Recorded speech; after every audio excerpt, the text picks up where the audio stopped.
We begin with more frustration and anger for Oklahomans furloughed by troubled electric vehicle maker Canoo, and it happened right before the holidays. This time, employees say the company failed to pay them their full final paychecks and also owe employees thousands in expenses Canoo never reimbursed them for. News 4's Spencer Humphrey has more from those on the inside. New Year's Day 2024 came full of promise. It was kind of extremely tempting for me to come on board when they approached me. With a new opportunity. I was excited to go work for a company doing something cutting edge, new. Bringing compensation worth all the long days. The benefits were awesome. It brought optimism. I was strongly under the belief that we were moments away from pumping vehicles out of the doors. But 12 months later, this furloughed Canoo middle manager, who asked we not share his identity, is beginning his 2025 heartbroken. It's disheartening and demoralizing is the best way that I could describe it. Heartbroken, the hard work he and his team put into Canoo doesn't appear to have mattered. If you were in there during the day and saw the maintenance team, moving whole steel structures and, installing the robots and training them, you would have never believed that we'd be where we are.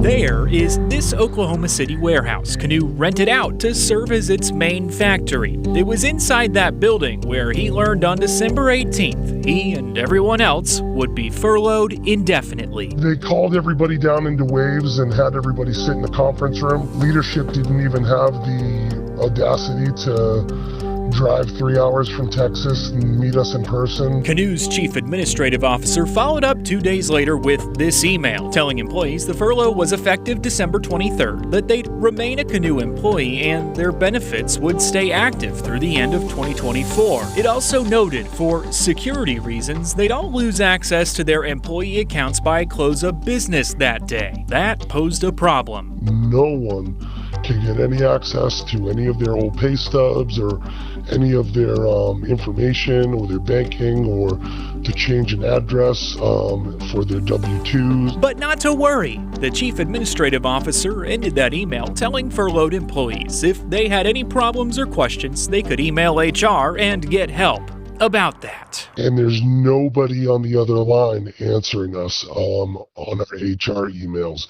I mean, I have dozens upon dozens of employees who have worked for the company that know me, that have reached out to me and asked me, hey, do you have anybody's phone number? Hey, how can I get a hold of somebody I need pay stubs, I need information for unemployment, I need XYZ, and nobody can get it. More problems came when final paychecks went out. None of us got our full pay. This employee says he was a salaried full-time employee, not hourly. So we were paid twice a month, the 15th and the last day of the month. He got paid on December 15th. He'd worked 3 days into the next pay cycle when he was furloughed on the 18th. Well, I know for salary employees, we worked a portion of our next pay cycle, so by law, we're required to be paid our full salary. The law he's referencing is the federal Fair Labor Standards Act. The act says essentially it doesn't matter if a salaried employee worked every day in a week or pay cycle or not. If they worked even a second into the next cycle, their company has to pay them for that entire pay cycle. But this employee says Canoo didn't do that. They just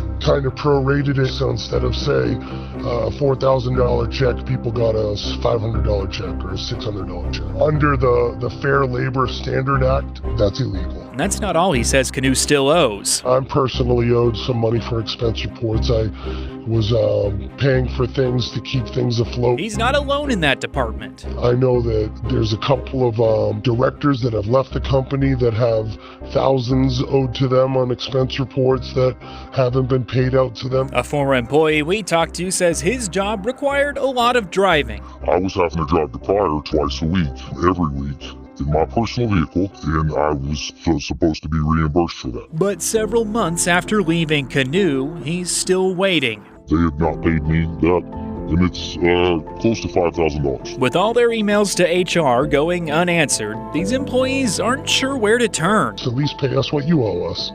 And I'm just hoping that there's maybe an attorney or a lawyer out there in Oklahoma that wants to defend a group of people that deserve to get paid their rightful salaries. For now, though, this employee is beginning his 2025 reflecting on what was. There were those times where you're gassed, you're on your 60th hour of the week, everybody's kind of tired and wiped out. What could have been. You got that last rah-rah moment where you're congratulating them and pointing out all the accomplishments and telling them that their thumbprint is going to be on, every vehicle that comes out the door. And unfortunately, lo and behold, you're not sending any out. the reality of what is. I'm just praying for all the people that were furloughed and that they, find something else. A closed door always leads to another new open door. So I'm just praying for my colleagues.